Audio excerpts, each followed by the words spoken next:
जय हिंद दोस्तों, स्वागत है आप लोगों का हमारे YouTube चैनल, हमारे इस YouTube परिवार में आप लोगों का स्वागत है। आप लोगों के बीच बहुत दिन बाद मैं प्रस्तुत हो रहा हूं। अगला पॉइंट लेके प्राचीन इतिहास से है ये। इसमें चलिए पॉइंट पे चलते हैं। हम लोग पढ़ चुके हैं 16 महाजनपद तक, हम लोग इससे पहले पढ़ चुके हैं। 16 महाजनपद के बाद अब पढ़ना है हर्यक वंश। 16 महाजनपद के बाद ये 16 महाजनपद में सबसे महत्वपूर्ण या सबसे शक्तिशाली कौन था? हर्यक वंश। तो चलिए आज पढ़ते हैं हर्यक वंश के बारे में। हर्यक वंश 544 ईसा पूर्व से 412 ईसा पूर्व तक ये इसका कालखंड था। इसका कालखंड क्या था? 544 ईसा पूर्व से 412 बीसी ईसा पूर्व तक। ये अब देखिए इसकी स्थापना कौन किया? ये प्रश्न ये परीक्षाओं में बार बार प्रश्न पूछे जाते हैं कि हर्यक वंश की स्थापना कौन किया था। तो हर्यक वंश की स्थापना बिंबिसार ने किया था। हर्यक वंश की स्थापना बिंबिसार ने किया था। तथा बिंबिसार हर्यक वंश का सबसे शक्तिशाली और प्रतापी शासक था। बिंबिसार क्या था? हर्यक वंश का सबसे शक्तिशाली और प्रतापी शासक था।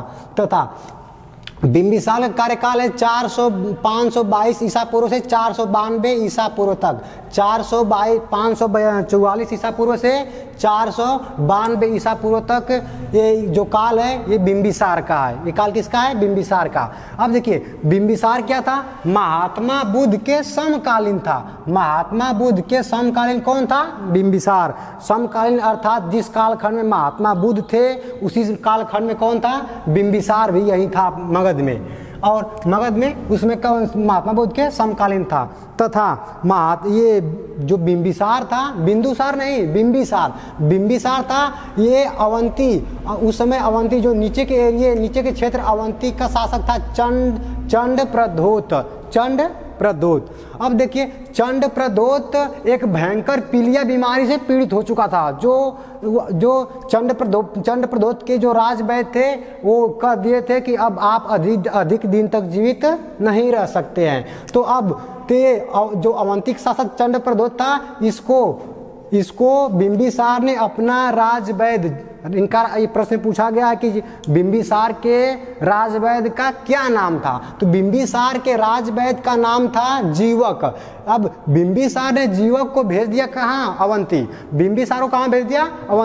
अवंती भेजने के बाद जब बिंबिसार अवंती पहुंचा तो ये जो जीवक था अवंती पहुंचा और इसके ये था बिहारी था, यहाँ से पहुंचा अवंती और उसको ठीक कर दिया। उनको जड़ी बूटियों से चंडप्रद्योत को ठीक कर दिया। ये जब ठीक अच्छे हो गए, जब पीलिया से रोगग्रस्त थे, उससे मुक्त हो गए, इसके बाद इन्होंने क्या, इनकी मगध के जो शासक थे बिंबिसार, इनकी अधीनता स्वीकार कर ली। ये अपने राज्य को क्या किए? मिला दिए, इसमें मगध में मिला दिए। मगध क्या हो गया? और शक्तिशाली प्रांत बन गया। मगध क्या हुआ? और शक्तिशाली प्रांत बन गया। इसके बाद अंग राज्य के अंग महाजनपद के ब्रह्मादत्त को हराया था इन्होंने। अंग महाजनपद के ब्रह्मादत्त को इन्होंने हराया था, बहुत बुरी तरह से हराया था।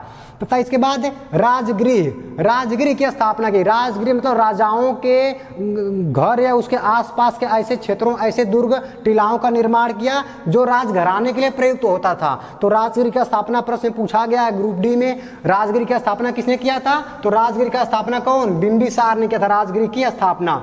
और ये बहुत रंगीला शासक था। ये तीन क्षेमा, पंजाब की राजकुमारी क्षेमा से विवाह किया था। लेकिन क्षेमा से विवाह किया और ये ऐसा था कि ये ऐसे लड़कियों को खोजता था जिनके भाई न हो, और जिनके भाई न हो, नवर्सा जिसको बोलते हैं, नवर्सा, ऐसे जमीन के लिए, ऐसे राज्यों के लिए।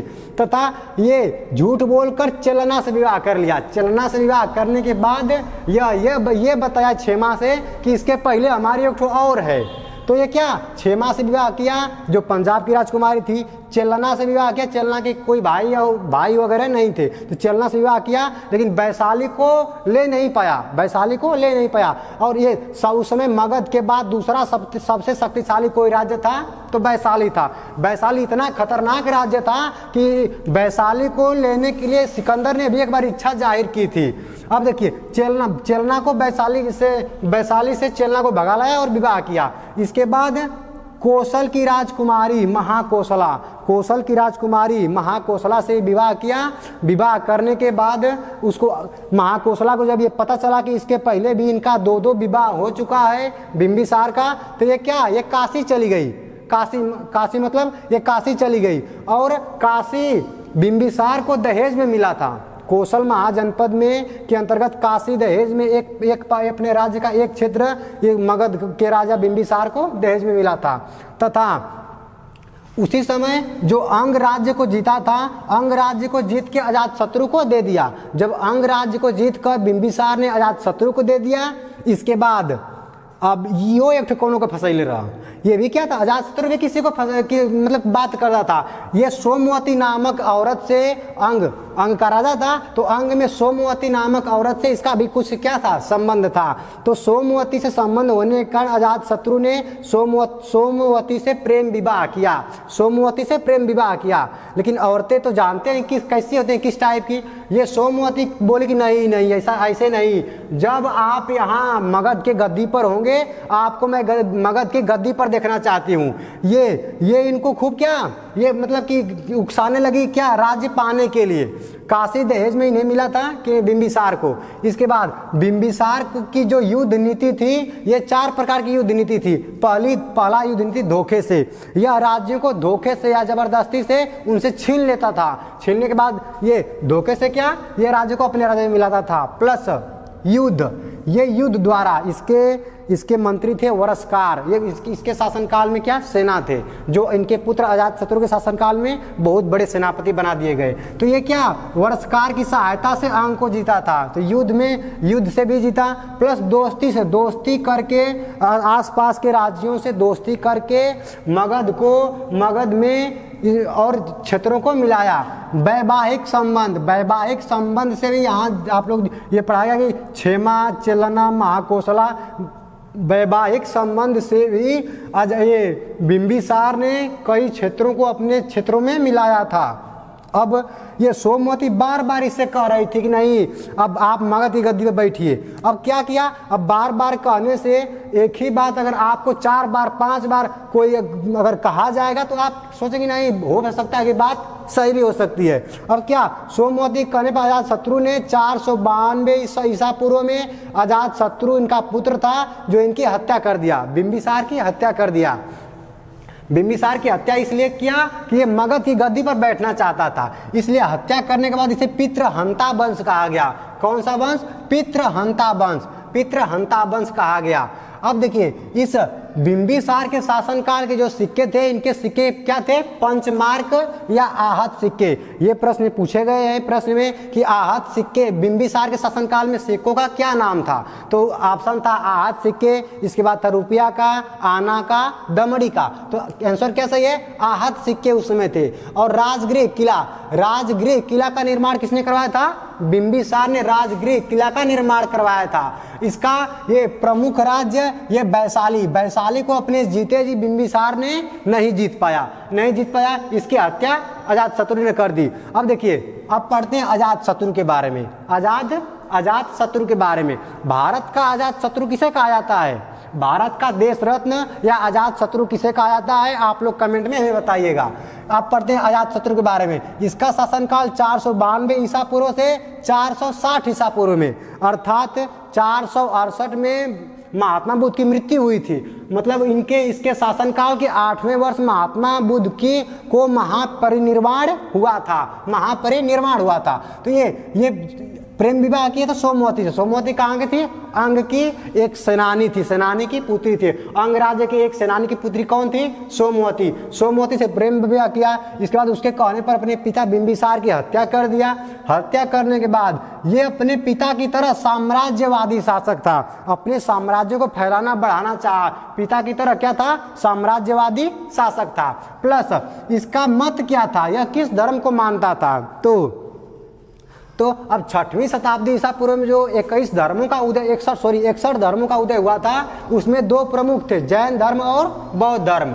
ये जैन धर्म को मानता था। ये क्या था? जैन धर्म को मानता था। अब देखिए, अब काशी प्रांत जो इसके पिता को दहेज में मिला था, और महाकोसला थी, महाकोसला का भाई था प्रसेनजीत, और महाकोसला से धोखे से विवाह किया था बिंबिसार ने। महाकोसला से धोखे से विवाह किया था, कोसल की राजकुमारी थी। तो ये प्रसेनजीत कई बार चढ़ाई किया अजातशत्रु पर, और अजातशत्रु को एक बार परास्त भी किया था, लेकिन अजातशत्रु ने इसे काशी में परास्त कर दिया। जब काशी में परास्त कर दिया तो ये काशी अपनी पुत्री वजीरा के साथ इसका विवाह करवा दिया। किसका? अजातशत्रु का। इसका विवाह क्या हो गया? वजीरा। इसी वजीरा से उत्पन्न कौन हुआ था? उदयीन। इसी वजीरा से कौन उत्पन्न हुआ था? उदयी।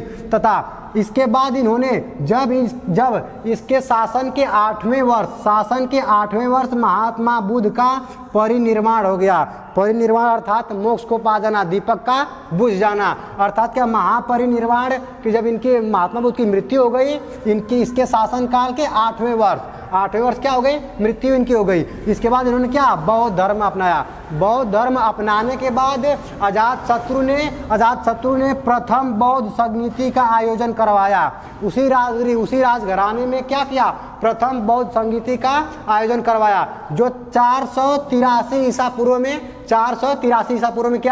483 ईसा पूर्व में ये प्रथम बौद्ध संगीति कहाँ हुई थी? राजगृह में। तथा राजगृह में इनके जो मंत्री या सेनापति थे, उनका नाम था वरस्कार।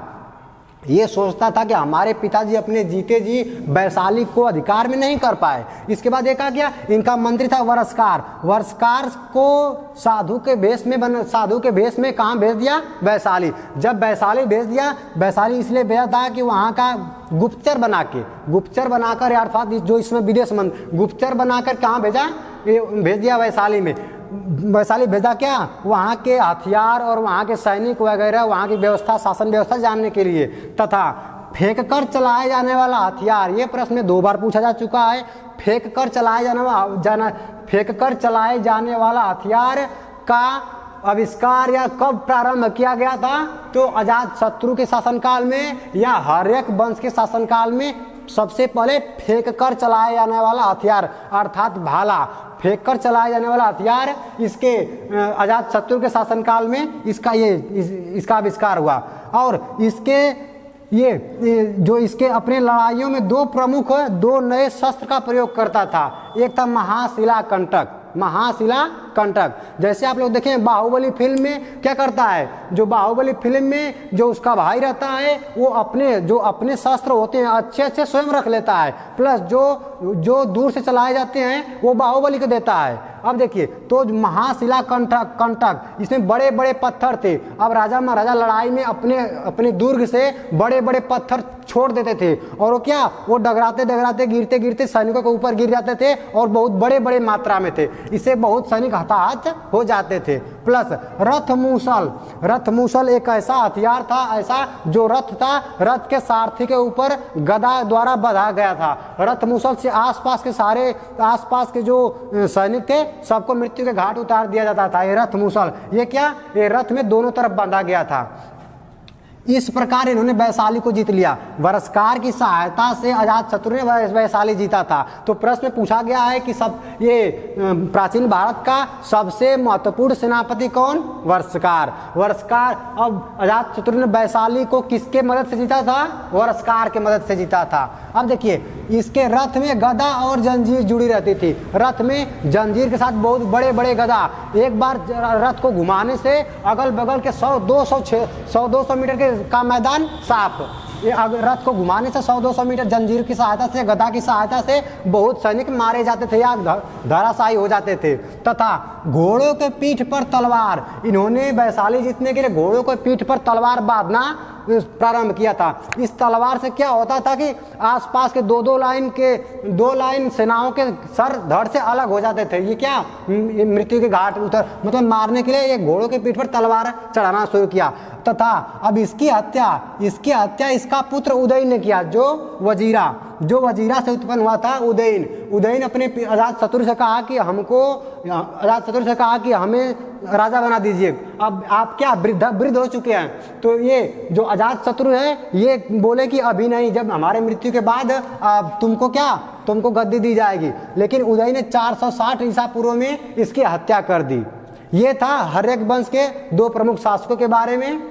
अब अगला वीडियो आप लोगों के बीच लेकर आएंगे बहुत जल्द ही। धन्यवाद।